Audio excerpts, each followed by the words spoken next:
Maths का maths 1 का second part हम लोग स्टार्ट करेंगे, मतलब सेकंड चैप्टर स्टार्ट करेंगे। हाँ, आज हम लोग मैट्राइसेस पढ़ने वाले स्टूडेंट यहाँ पे।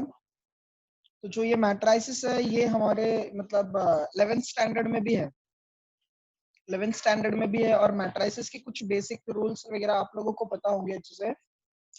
पहले इसका मैं थोड़ा सा शॉर्ट रिवीजन करा देता हूँ, जो कि हमने 11th स्टैंडर्ड में पढ़ा था। तो ये जो चैप्टर है स्टूडेंट मैट्राइसेस, ये 4 मार्क्स के लिए आएगा, 4 to 6 मार्क्स के लिए आएगा। ये 4 मार्क्स वैसा रहता है, और ये विथ ऑप्शन, अगर ये विथ ऑप्शन आएगा तो 6 मार्क्स के लिए आ जाएगा स्टूडेंट यहाँ पे। तो मैट्राइसेस में हमें पढ़ना क्या क्या है जो 12th में है। इसमें फर्स्ट टॉपिक हमें, नहीं तो कैसे अभी ये पहले मैं रिवीजन करा देता हूँ फिर स्टार्ट करता हूँ, ठीक है। तो पहले यहाँ पे टाइप्स ऑफ मैट्राइसेस हम लोग पढ़ लेते हैं। टाइप्स ऑफ मैट्राइसेस, मैट्राइसेस के यहाँ पे जो टाइप्स थे, फर्स्ट है row matrix. So, sir, your voice is coming slightly matrix का क्या था? strange. रो मैट्रिक्स,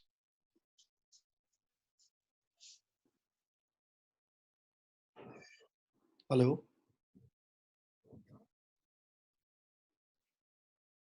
हाँ सर, हाँ सर, थोड़ा सा अलग आ रहा है सर वॉइस आपका। नहीं आ रही है सर? अब थोड़ा क्लियर है। अभी तक थोड़ा अजीब आ रहा था, अब क्लियर है। अच्छा अच्छा, हम लोग टाइप्स ऑफ मैट्रिक्स पढ़ते हैं। मैट्रिसेस है यहाँ पे।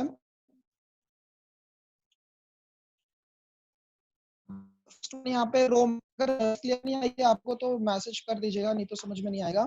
रो मैट्रिक्स में कैसा था कि सिंगल रो होना चाहिए। अगर सिंगल रो है,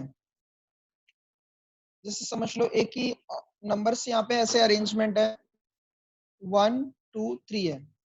प्राची ये 1.5 का क्वेश्चन नंबर 4 और 5 जो है ना, वो आप लोग एक बार ट्राई करना। मैंने सॉल्यूशन भेजा है ना, वो आप लोग एक बार ट्राई करना। इजी है वैसे, अगर नहीं आएगा तो फिर मैं सॉल्व करा दूंगा।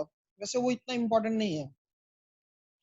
रो मैट्रिक्स के लिए, रो मैट्रिक्स के लिए सिंगल रो होना चाहिए। अब यहाँ पे कैसे 1 है 2 है 3 है, तो अगर सिंगल रो है तो वो क्या होता है, रो मैट्रिक्स होता है। नेक्स्ट वन है कॉलम मैट्रिक्स। कॉलम मैट्रिक्स, तो कॉलम मैट्रिक्स के लिए क्या होना चाहिए स्टूडेंट, सिंगल कॉलम होना चाहिए। अगर एक कॉलम है तो वो कॉलम मैट्रिक्स बन जाएगा। कॉलम के लिए ये वर्टिकल होता है, ऐसे यहाँ पे 1 2 3। सिंगल रो है तो रो मैट्रिक्स, सिंगल कॉलम है तो कॉलम मैट्रिक्स। देन इसके बाद में नल मैट्रिक्स है।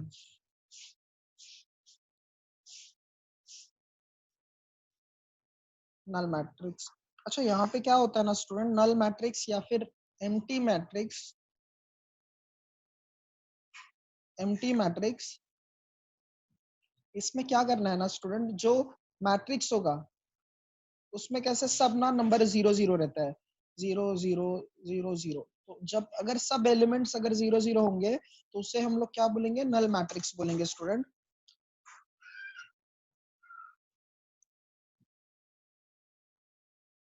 फिर इसके बाद में है, जो अभी हमें इम्पोर्टेंट है मैं वो मैट्रिक्स बता देता हूँ। अब जैसे हमें upper triangular matrix, upper triangular matrix,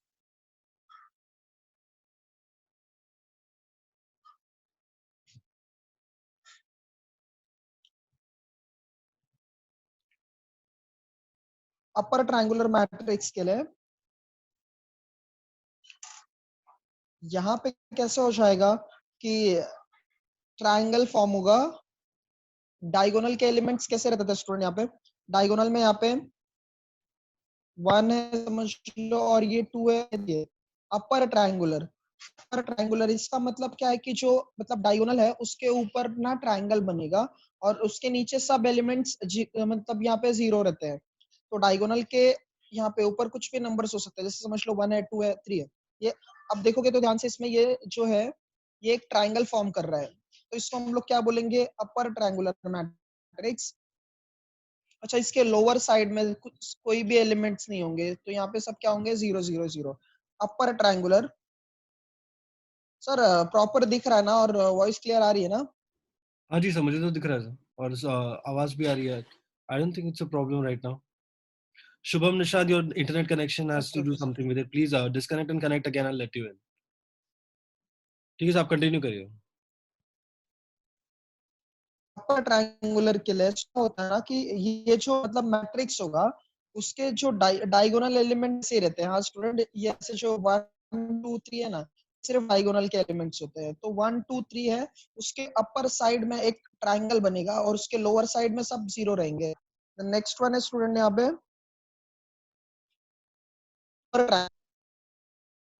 lower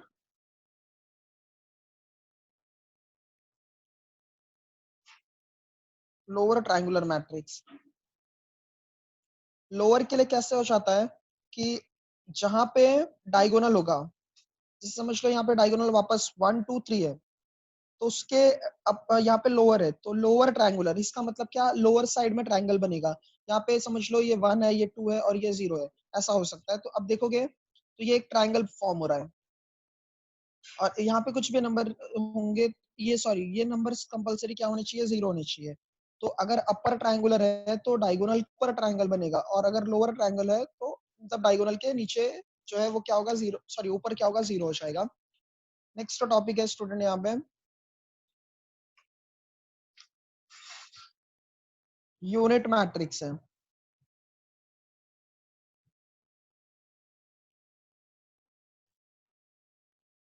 unit matrix का स्टूडेंट और दूसरा नाम है जिसको हम लोग आइडेंटिटी मैट्रिक्स बोलते हैं। यूनिट मैट्रिक्स और identity matrix.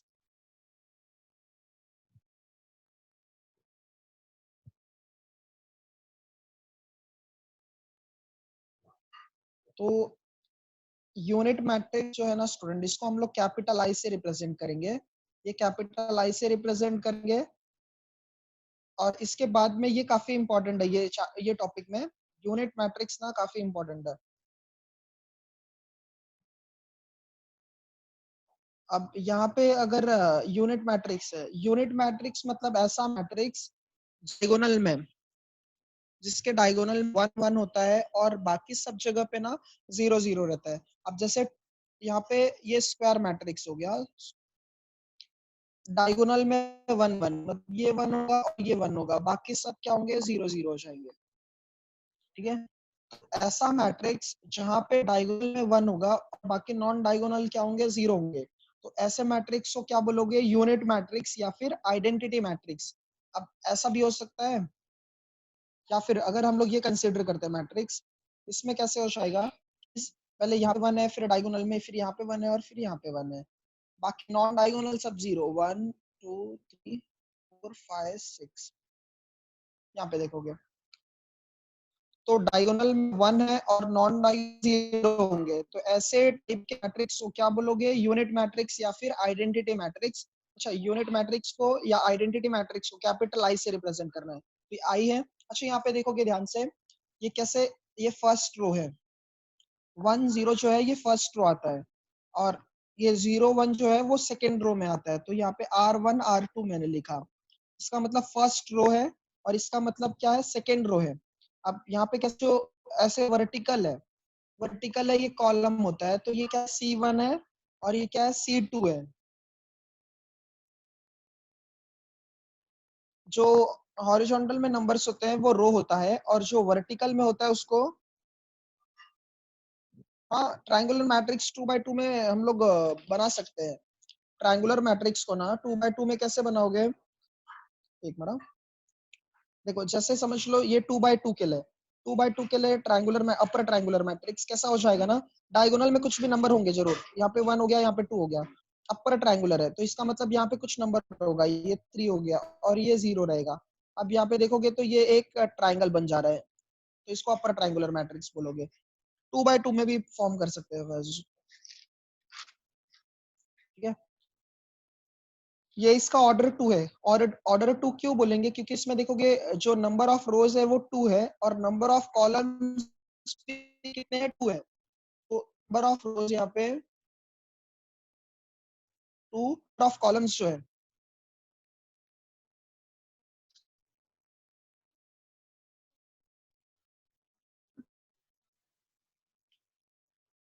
Number of columns यहाँ पे जो है वो भी कितना है? 2 है। तो जब same row and same column होगा तो उसको स्क्वायर मैट्रिक्स बोलेंगे। उसको क्या बोलोगे? Square matrix. अच्छा, इसको जो है ना आई की जगह पे इसको हम लोग कहीं कहीं I2 भी यूज करते हैं। I2 का मतलब ऐसा होता है कि आइडेंटिटी मैट्रिक्स है जिसका ऑर्डर 2 है। अगर I2 है इसका मतलब आइडेंटिटी मैट्रिक्स है उसका ऑर्डर 2 है। अगर यहाँ पे ये जो मैट्रिक्स है यहाँ पे देखोगे तो आप number of rose and number of columns यहाँ पे 3 है, तो इसको I3 बोलेंगे। इसका मतलब ये है कि आइडेंटिटी मैट्रिक्स है और इसका ऑर्डर कितना है? 3 है। सो हमें ये इतने टाइप्स इंपॉर्टेंट है फिलहाल के लिए। और जो ट्रांसपोज है वो इम्पोर्टेंट है। ट्रांसपोज ऑफ मैट्रिक्स, ट्रांसपोज कैसे निकालते हैं ना स्टूडेंट? यहाँ पे हम लोग को अगर ट्रांसपोज निकालना है तो रो एंड कॉलम्स को इंटरचेंज करना होगा। Row and columns, rows and columns को क्या करना होगा? इंटरचेंज करना होगा। अगर रो एंड कॉलम को इंटरचेंज कर दिए तो हमें क्या मिल जाएगा? ट्रांसपोज मिल जाएगा। अगर समझ लो एक एग्जांपल हमने कंसीडर किया, ए के लिए मैट्रिक्स है 1 2 3 4 2 1 0 1 3। तो अगर हमें इसका ट्रांसपोज कैलकुलेट करना है तो ट्रांसपोज कैलकुलेट करने के लिए ना जो यहाँ पे मैट्रिक्स होगा उसके पावर में, मैट्रिक्स के पावर में टी लिखना होगा। ये मैं ऐसे शॉर्टकट में लिख रहा हूँ। ट्रांसपोज ऑफ अ मैट्रिक्स को कैसे रिप्रेजेंट करोगे? मैट्रिक्स जो होगा उसके पावर में क्या लिखना है? टी लिखना है। अब जैसे ये मैट्रिक्स है ए, तो ए के पावर में अगर टी लिख दोगे तो ये ट्रांसपोज ऑफ मैट्रिक्स रिप्रेजेंट करेगा। और ये कैसे मिलता है? रो एंड कॉलम्स को इंटरचेंज करके मिलता है। अब जैसे फर्स्ट रो में देखोगे आप, यहाँ पे 1 है 2 है 3 है, ये फर्स्ट रो है, इसको हम फर्स्ट कॉलम में लिखेंगे 1 2 3। ठीक है। इसके बाद में 4 2 1 है, ये कहाँ पे है? सेकेंड रो में है, तो ये हम कहाँ पे लिखेंगे? सेकेंड कॉलम में लिखेंगे 4 2 1। फिर लास्ट वन है 0 1 3, इसको कैसे लिखोगे? 0 1 3। तो हमने क्या क्या पढ़ा? ट्रांसपोज पढ़ा। ट्रांसपोज कैसे मिलता है स्टूडेंट? यहाँ पे हमें रो एंड कॉलम्स को क्या करना पड़ेगा? इंटरचेंज करना पड़ेगा। मतलब जो रो है वो कॉलम में कन्वर्ट हो जाएगा और कॉलम किस में कन्वर्ट हो जाएगा? रो में। अच्छा, इसके बाद में पढ़ा पहले, इसके पहले हमने क्या पढ़ा? Unit matrix. यूनिट मैट्रिक्स क्या होता है कि जहां पे डायगोनल एलिमेंट 1 होता है, जहां पे डायगोनल जो है वो 1 होगा और नॉन डायगोनल जो है, नॉन डायगोनल वो क्या होगा? 0। तो जहां पे डायगोनल 1, नॉन डायगोनल सब 0 होंगे तब उसको हम लोग यूनिट मैट्रिक्स और आइडेंटिटी मैट्रिक्स बोलेंगे स्टूडेंट। और इसको रिप्रेजेंट करना होता है कैपिटल आई से। ये सेकेंड ऑर्डर है और ये थर्ड ऑर्डर है। और जहां पे number of rose and number of columns equal होंगे तो उसे हम लोग क्या बोलेंगे? स्क्वायर मैट्रिक्स बोलेंगे। ठीक है। अच्छा, इसके बाद में ट्रायंगुलर मैट्रिक्स के दो टाइप है। ये जो दोनों है ना, ये ट्रायंगुलर मैट्रिक्स का टाइप है। ट्रायंगुलर मैट्रिक्स मतलब एक अपर ट्रायंगुलर है और एक लोअर ट्रायंगुलर है। अपर मतलब यहाँ पे डायगोनल के अपवर्ड साइड में नंबर्स होंगे, लोअर साइड में इसके नंबर्स जो हैं वो 0 होंगे। Lower triangular matrix. Lower triangular matrix में अगर आप देखोगे तो डायगोनल दो वाले एलिमेंट्स में वहां पे सब नंबर्स होंगे और इसके बाद में अपर अपर साइड में वहां पे सब नंबर्स जो हैं वो 0 होंगे। नल नल मैट्रिक्स और ये एम्प्टी मैट्रिक्स, एम्प्टी मैट्रिक्स और नल मैट्रिक्स, इसमें क्या होता है ना स्टूडेंट? यहाँ पे सब एलिमेंट्स 0 0 होंगे। Column matrix single column, row matrix single रो।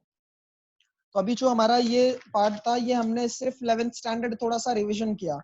अब जो कि 12th स्टैंडर्ड में है, 12th स्टैंडर्ड में ना स्टूडेंट यहाँ पे फर्स्ट टॉपिक एलिमेंट्री ट्रांसफॉर्मेशन है। एक मिनट,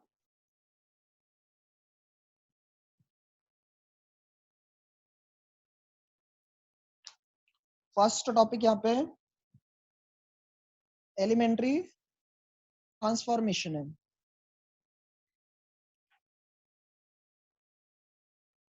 तो अगर इसका जो डेफिनेशन एंड ऑल है, ये तो एक काम करते हैं, वो भी लिखते जाते हैं साथ में। तो मैट्रिक्स जो है,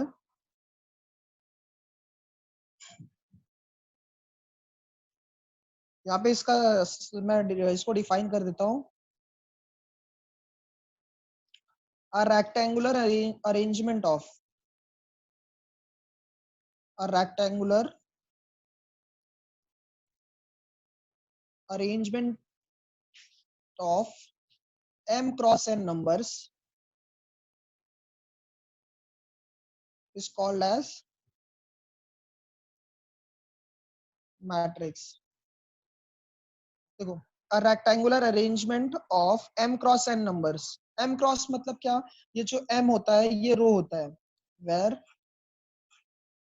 m equals to रो और n equals to क्या होता है? ये कॉलम होता है। रो एंड कॉलम मतलब नंबर में, हाँ, number of rose and number of columns. Rectangular मतलब क्या? Square bracket, square bracket. Rectangular मतलब स्क्वायर ब्रैकेट के अंदर अगर हम लोग अरेंजमेंट करते हैं कुछ नंबर्स का, तो उन्हें हम लोग क्या बोलेंगे? मैट्रिक्स बोलेंगे। एंड जो भी यहाँ पे एक एग्जांपल लिखते हैं, 1 2 3 4 है, तो इसमें जो ऑर्डर होता है ना, वो m क्रॉस n आता है। m क्रॉस n मतलब कैसे? फर्स्ट में रो रहेगा और सेकंड में कॉलम रहेगा। तो आप देखोगे यहाँ पे जो रो है, फर्स्ट रो में 1 2 है, सेकंड रो में क्या है? 2 है। तो यहाँ पे नंबर ऑफ रोज जो है वो 2 है, तो यहाँ पे हमने क्या लिखा? 2 लिखा। और जो नंबर ऑफ कॉलम्स है, तो वो भी देखो 1 3 है, 2 4 है, ये दो कॉलम है यहाँ पे, इसलिए इनटू यहाँ पे क्या लिखोगे? 2। ये जो नंबर होता है वो रो के लिए होता है, ये नंबर किसके लिए होता है? कॉलम के लिए होता है। तो a rectangular arrangement of m cross n numbers is called as matrix, where m equals to row and n equals to column. इसके बाद में ये हमने एक एग्जांपल देखा, इसमें ये ऑर्डर इसका 2 by 2 है। तो हमें यहाँ पे स्टूडेंट जो फर्स्ट टॉपिक है एलिमेंट्री ट्रांसफॉर्मेशन में, और ट्रांसफॉर्मेशन मतलब कैसे है ना, यहाँ पे कुछ कंडीशंस दिया रहता है, कुछ कंडीशंस दिया रहेगा और वो हमें अप्लाई करना होता है। तो जैसे समझ लीजिए यहाँ पे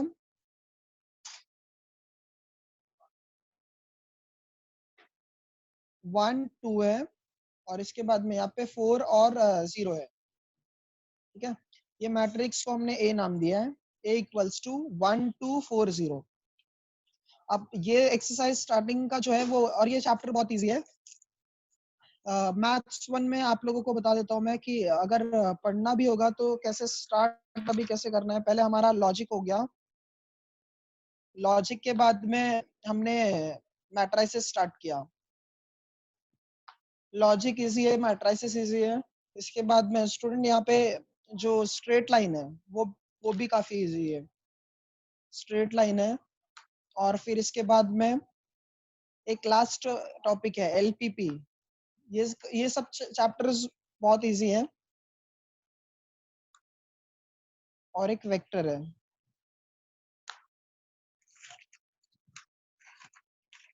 सो यहाँ पे कैसा दिया है कि 1 2 4 0 दिया है।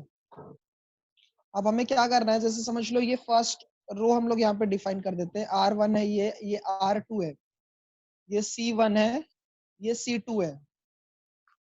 अगर हमें बोला गया कि कंडीशंस दिया रहता है, हाँ, कंडीशंस दिया रहेगा कि अगर बोला कि यहाँ पे क्वेश्चन बोला गया है find C1 interchanges to C2। अच्छा, ये जो डबल एरो है ना, इसका मतलब हो जाएगा ये लॉजिक वाला नहीं है, हाँ, डबल इंप्लीकेशन वगैरह। ये यहाँ पे कैसा बोला है ना, इंटरचेंज कर दो, C1 इंटरचेंज हो रहा है C2 से और C2 इंटरचेंज हो रहा है C1 से।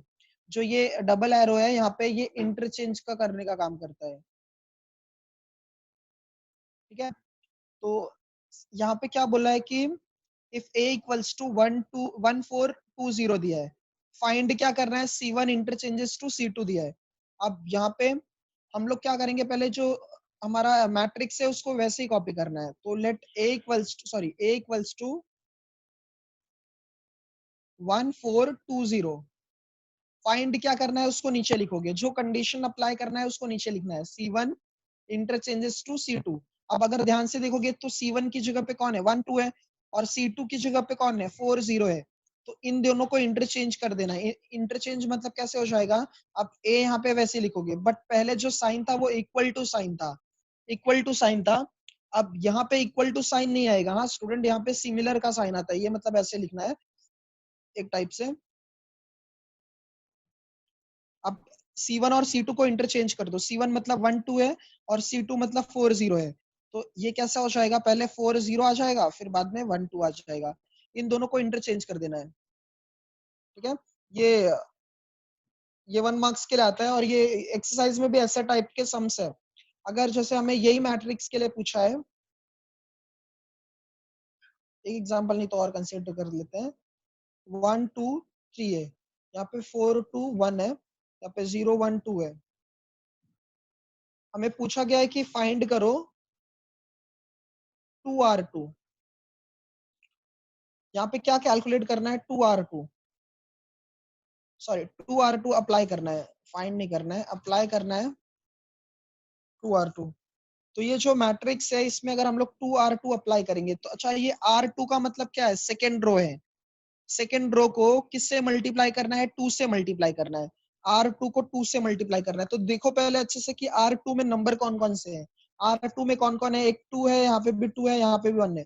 ये हम लोग लिख लेते हैं, चाहिए तो R1 R2 R3। तो जो सेकेंड रो है उसको 2 से मल्टीप्लाई करना है। तो हमने यहाँ पे कंडीशन लिखा 2R2 है। अच्छा, तो इसमें क्या करोगे ना स्टूडेंट, जो जिसमें चेंजेस नहीं हो रहा है, चेंज किस में नहीं होगा, R1 में नहीं चेंज होगा, R3 में चेंज नहीं होगा। R1 R3 वैसे ही लिखो, 1 4 0। R3 भी वैसे ही लिखना है, 3 1 2। चेंज कहाँ पे हो रहा है, सिर्फ, सर हाँ बोलो बोलो, सेकेंड सर सेकेंड हाँ वरुण बोलो। एग्जाम्पल नहीं समझ रहे हैं सर, सेकेंड एग्जाम्पल नहीं समझ रहे हैं। अच्छा, सेकंड एग्जांपल में, हाँ हाँ देखो, यहाँ पे जो सेकंड एग्जांपल है ना, यहाँ पे क्या दिया है, a इक्वल्स टू, ये मैट्रिक्स गिवन है अपने को पहले से, ठीक है, ये मैट्रिक्स हमें पहले से ही दिया है। और हमें यहाँ पे क्या, ये हमने कंसीडर किया, यहाँ पे R1 है, R2 है, R3 है, ये अप्लाई करना है। मतलब ये क्वेश्चन पहले से ही गिवन है, हमने कुछ यहाँ पे सोचा नहीं है, ये क्वेश्चन पहले से ही दिया है कि 2R2 दिया है, ठीक है। 2R2 का मतलब क्या है, जो सेकंड रो है ना उसको 2 से मल्टीप्लाई करना है, सेकंड रो को 2 से मल्टीप्लाई करना है, ये कंडीशन अप्लाई करना है। तो हमने क्या लिखा, a similar to, first row में कुछ चेंज नहीं करना था, थर्ड रो में कुछ चेंज नहीं करना था, तो फर्स्ट रो कॉपी किया, थर्ड रो कॉपी किया। अब जो सेकंड रो है ना उसमें सिर्फ 2 से मल्टीप्लाई करना है। तो सेकंड रो कौन है, 2 है, 2 है, 1 है। तो सेकंड रो को 2 से मल्टीप्लाई कर दो, तो 2 इंटू 2 ये कितना हो जाएगा, 4 हो जाएगा। 2 इंटू 2 ये भी कितना हो जाएगा, 4। और ये 2 इंटू 1 कितना हो जाएगा, 2 हो जाएगा। ये समझा ना अभी।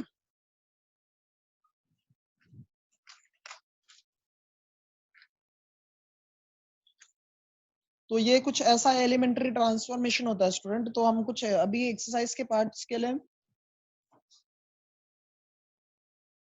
एक मिनट, हाँ, अब यहाँ पे एक्सरसाइज के सम्स जो है,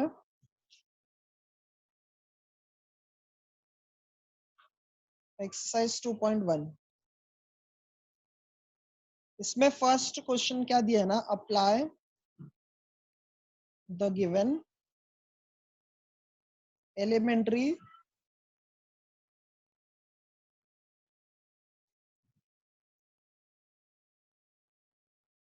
transformation on each of the following matrices.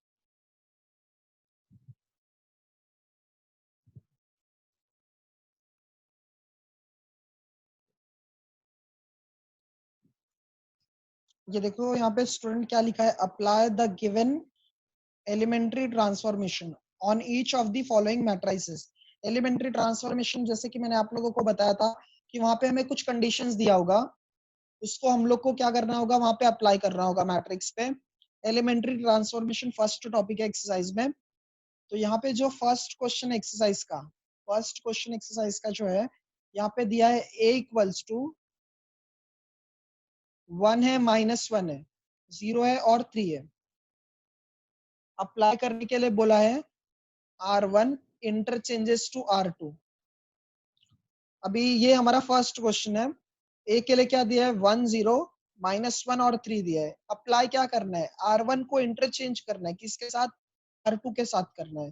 तो अगर आप देखोगे ध्यान से, R1 में कौन है, 1 0 है, R2 में कौन है, -1 और 3, इन दोनों को इंटरचेंज कर देना है। तो हम लोग क्या करते हैं, पहले लिखते हैं a इक्वल्स टू, जो क्वेश्चन है वैसे कॉपी करो, 1 -1 0 3, फिर अप्लाई क्या करना है वो लिखो अच्छे से। यहाँ पे R1 interchanges to R2, A similar to, अब ये दोनों को इंटरचेंज कर दो, तो ये क्या बन जाएगा, -1 3 और ये क्या बन जाएगा, 1 0। ये हमारा फर्स्ट क्वेश्चन कंप्लीट हो गया स्टूडेंट।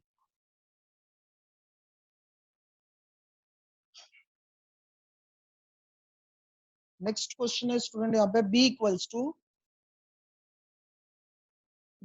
टू 1 2 -1 5 3 4, और यहाँ पे कंडीशन दिया गया है R1 implies R1 minus R2। अच्छा, ये जो कंडीशन होता है स्टूडेंट यहाँ पे इंटरचेंज का, तो हमने डायरेक्ट इंटरचेंज कर दिया है ऐसे, बट यहाँ पे क्या करना होगा, तो यहाँ पे अगर आप देखोगे ध्यान से, ये क्या दिया है, R1 implies R1 minus R2, इसको ऐसे रीड करना होगा, R1 implies R1 minus R2। इसका मतलब ये है कि R1 चेंज हो रहा है, जो एरो के पहले होगा वही चेंज होता है। हाँ, ये हमेशा याद रखना, R1 implies R1 minus R2। इसका मतलब ये है कि R1 को चेंज करना है, वो भी कैसे, R1 में से किसको माइनस करना है, R2 को माइनस करना है। अच्छा देखोगे तो आप R1 को चेंज करना है, R2 में चेंज कुछ नहीं होगा क्योंकि R1 minus R2 है, तो यहाँ पे R1 implies दिया था। तो हम लोग क्या करते हैं ना, पहले 1 2 -1 5 4, ठीक है। फिर जो चेंज करना है वो लिखो, यहाँ पे कंडीशन क्या दिया है, R1 implies R1 minus R2। तो हम लोग B सिमिलर टू, अच्छा अब क्या करोगे ना, R1 में चेंज करना है, R2 में कुछ भी चेंज नहीं करना है, तो R2 वैसे लिख दो। R2 कौन है, 2 है, 5 है, 4 है, तो मैंने 2 5 4 ऐसे ही लिख दिया, ठीक है। इसके बाद में स्टूडेंट यहाँ पे R1 चेंज कैसे हो रहा है, R1 को R2 से माइनस कर देना है, R1 में से R2 को माइनस देना है। तो ये माइनस कैसे करोगे, देखोगे R1 का फर्स्ट नंबर जो है वो 1 है, तो यहाँ पे कंडीशन क्या है, R1 माइनस R2। R1 का फर्स्ट नंबर जो है वो 1 है और R2 का फर्स्ट नंबर जो है वो 2 है। तो फर्स्ट नंबर R1 का, फर्स्ट नंबर R2 का, दोनों वैसे लिखा और दोनों के बीच में माइनस, तो ये कितना आ जाएगा, -1। तो हमने यहाँ पे क्या लिखा, -1। और इसके बाद में नेक्स्ट देखोगे, R1 का जो सेकंड नंबर है, R1 का जो सेकंड नंबर है वो क्या है, -1 है, और R2 का जो सेकंड नंबर है वो क्या है, 5 है। तो R1 का जो सेकंड नंबर -1, R2 का जो सेकंड नंबर वो -5, तो ये -6। ये कैलकुलेशन जो भी होगा करना होगा वहां पे, मतलब सम्स में वहां पे आपको दिखाना नहीं पड़ता है, ये आपको ये करना होता है, -6 आ जाएगा। अच्छा अब यहाँ पे देखोगे, ये 3 है और ये 4 है, तो 3 में से 4 माइनस कर देना। देन नेक्स्ट है स्टूडेंट यहाँ पे question number 3, a equals to 5 1 4 3। यहाँ पे क्या दिया है, C1 इंटरचेंजेस टू C2, और B के लिए दिया है 3 4 1 5। यहाँ पे दिया है R1 इंटरचेंजेस टू R2। ये दोनों क्वेश्चन, दोनों मैट्रिक्स एक ही सम में, हाँ, ये जो A है और ये B है ना, दोनों एक ही में है। और आगे यहाँ पे ये कंक्लूजन पूछा है कि व्हाट डू यू,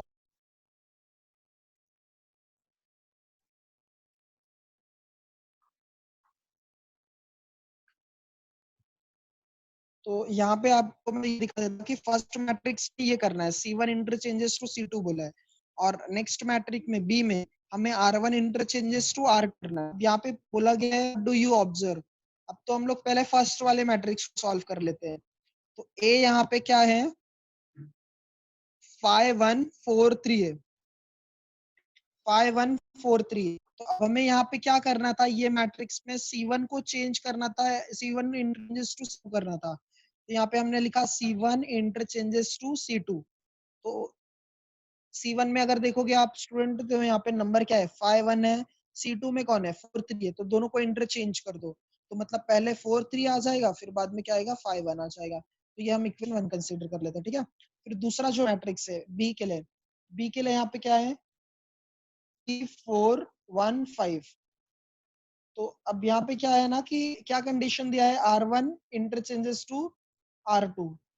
तो R1 और R2 को इंटरचेंज, R1 में देखोगे 3 1 है, R2 में क्या है 4 5 है, तो दोनों को इंटरचेंज कर दो। तो ये 4 5 ऊपर जाएगा और 3 1 नीचे आ जाएगा। तो ये इक्वेशन नंबर 2 हो गया। अच्छा, कंक्लूजन क्या है, व्हाट डू यू ऑब्जर्व। तो देख रहे हो यहाँ पे 4 5 3 1 आ रहा है, यहाँ पे भी क्या आ रहा है, 4 5 3 1 आ रहा है। तो ये जो दोनों न्यू मैट्राइसेस है, तो दोनों क्या है, इक्वल है। तो therefore both new matrices are equal. ये हमारा थर्ड सम हो जाएगा स्टूडेंट।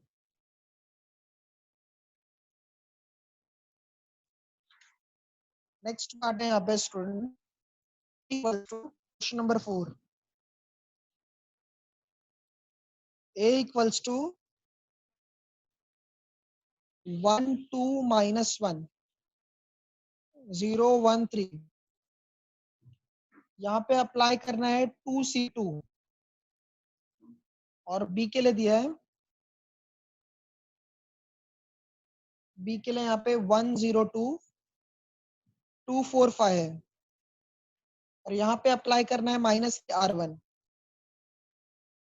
आप लोग ये सब साथ में भी सॉल्व कर सकते हो। अच्छा, यहाँ पे कैसा है ना स्टूडेंट, A के लिए दिया है 1 2 -1, और ये क्या है 0 1 3।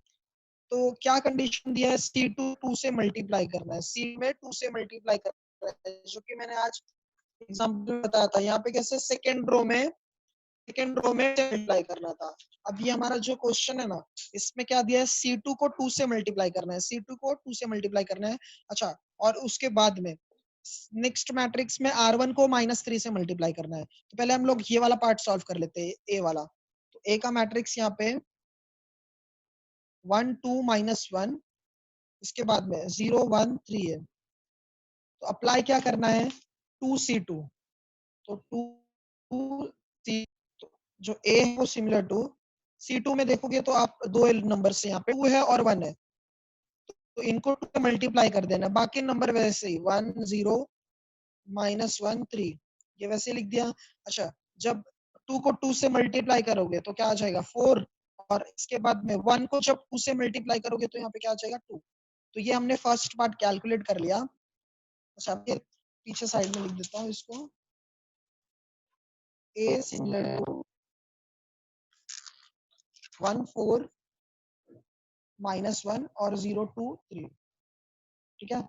और हमारा जो B का मैट्रिक्स था, सर जो आप, हाँ बोलो, हाँ सर, संकेत हेलो, बोल रहा हूँ sir. This meeting is going to end on its own, so I'll start the other meeting.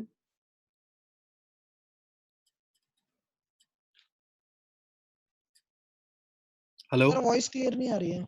Sir, ये मीटिंग अभी खत्म हो जाएगी अपने आप, तो मैं दूसरी मीटिंग स्टार्ट कर दूं?